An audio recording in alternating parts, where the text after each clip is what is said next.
ವೇದಕ್ಕೆ ಕಾಂಚನವೀಯುವೆ ಕಬ್ಬಿಣ ವೇದಕ್ಕೆ ಕಾಂಚನವೀಯುವೆ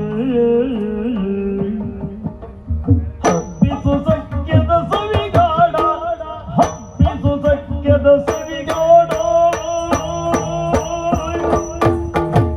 ಕಬ್ಬಿಣ ವೇದಕ್ಕೆ ಕಾಂಚನವೀಯುವೆ ಹಬ್ಬಿಸು ಸಖ್ಯದ ಸವಿಗಾಡ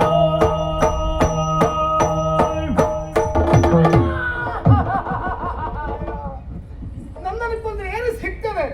ಅವರೇ ಹೇಳಿದ್ದು ನಿಮ್ಮ ಮಂತ್ರಿ ಪದವಿಯನ್ನು ನಾನು ತಪ್ಪಿಸಿದರೆ 5 ಲಕ್ಷ ಹಣ ಕೊಡುತ್ತೆ ಅಂತ ಹೇಳಿದ್ರು. 5 ಲಕ್ಷಕ್ಕೆ ಮುಖ್ಯಮಂತ್ರಿ ಪೀಠ ತಪ್ಪಿಸಿಬಿಟ್ಟೆ.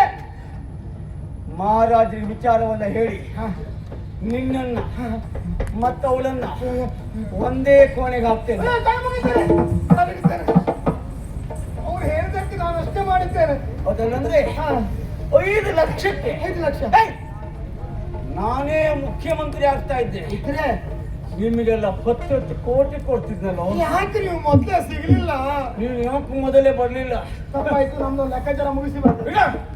ಲೆಕ್ಕಾಚಾರವ ಅವಳು ಮುಂಗಡೆ ಕೊಟ್ಟಿದ್ದಾಳ? ಇಲ್ಲ, ಮುಂಗಡೆ ಇಲ್ಲ. ಹೋಯ್ತು ಆಗಿದೆ. ಅಂದ್ರೆ ಅವಳಿಗೆ ಕೊಟ್ಟ ಅಭ್ಯಾಸವೇ ಇಲ್ಲ. ಅವಳು ಸ್ವಭಾವೇ ಗೊತ್ತುಂಟ. ಹೇಗೆ? ನೀನು ಅವಳ ಮನೆಗೆ ಹೋದೆ ಅಂತ ಆದ್ರೆ ಏನ್ ತಂದೆ ಕೇಳ್ತಾಳೆ ಅವಳು. ಹೌದಾ? ಅವಳು ನಿಮ್ಮನೆ ಬಂದ್ರೆ ಅಂದ್ರೆ ಹೋಗುವಾಗ ಏನ್ ಕೊಡ್ತ್ರಿ? ಆ ಜಾತಿ ಹೆಂಗಸವಳು ದರಿದ್ರಳು. ನಾನು ಕೆಲಸ ಮಾಡಿದಷ್ಟೇ ಬಂತು. ಈಗ ಏನು ಪ್ರಯೋಜನ ಇಲ್ಲ. ನಿನಗೆ ಲಾಭ ಆಗಬೇಕು ಅಂತಾದ್ರೆ ನಮ್ಮೊಟ್ಟಿಗೆ ಬಾ, ಇರ್ತೇನೆ. ನಮ್ಮೊಟ್ಟಿಗಿರು. ಇರ್ತೇನೆ. ನಾನು ಹೇಳ್ದಂಗ ಮಾಡಿದೆ ಅಂತಾದ್ರೆ ಹೇಳಿದ ಕಾರ್ಯ ಎಲ್ಲ ಮಾಡಿ ಕೇಳಿದಷ್ಟು ನಾ ಕೊಡ್ತೇನೆ. ಆಯ್ತು ಅಂತ. ಈಗಾಗಲೇ ಮಹಾರಾಜ ಗೊತ್ತಾದ ವಿಷಯ. ಹೌದು, ನೀನು ನನ್ನ ಜನ ಅಂತ ಹಣದಿಯನ ವ್ಯಕ್ತಿ ನಾನು. ಊರಲ್ಲಿ ಸುದ್ದಿ ಆಗಿದ್ದು ಹಾಗೆ. ಹೌದು, ಅದು ಸುಳ್ಳಾಗಿತ್ತು. ಹೌದು. ಆದ್ರೆ ಇನ್ನು ಮುಂದೆ ಸತ್ಯ ಆಗ್ಬೇಕು. ಆಯ್ತು, ಮಾಡುವ. ನನ್ನ ಜನ ಆಗ್ಬೇಕು. ಇರ್ತೇನೆ. ಎಲ್ಲಾದ್ರೂ ತಪ್ಪಿದೆ ಅಂತಾದ್ರೆ ಸಂದರ್ಭ ಬಂದು ಪ್ರಾಣ ಕೊಡ್ತೇನೆ. ನಿನ್ನ ಕಡ್ದು ಬಿಸಾಡ್ತೇನೆ. ಮತ್ತೆ ಪ್ರಾಣ ಕೊಡ್ತೇನೆ. ನೋಡು, ನಿಯಂತೆಯ ಮೇಲೆ ಒಂದು ಕಣ್ಣಿಡು. ಇರ್ತೇನೆ. ಆ ವಿಸ್ಮಯನ್ನ ಗಮನಿಸ್ತಾ ಇರು. ಇರ್ತೇನೆ. ಅಲ್ಲ, ಈ ಹೆಂಗಸಿನ ಸೆರಗಿ ಬಿಡಬೇಡ. ಬಿಡ್ಲಿಕ್ಕಿಲ್ಲ. ಅವಳು ಯಾವೆಲ್ಲ ಸಂಚನ ಮಾಡ್ತಾಳೋ ಒಂದು ಮೊದಲಾಗಿ ನನಗೆ ಹೇಳಬೇಕು. ಸರಿ.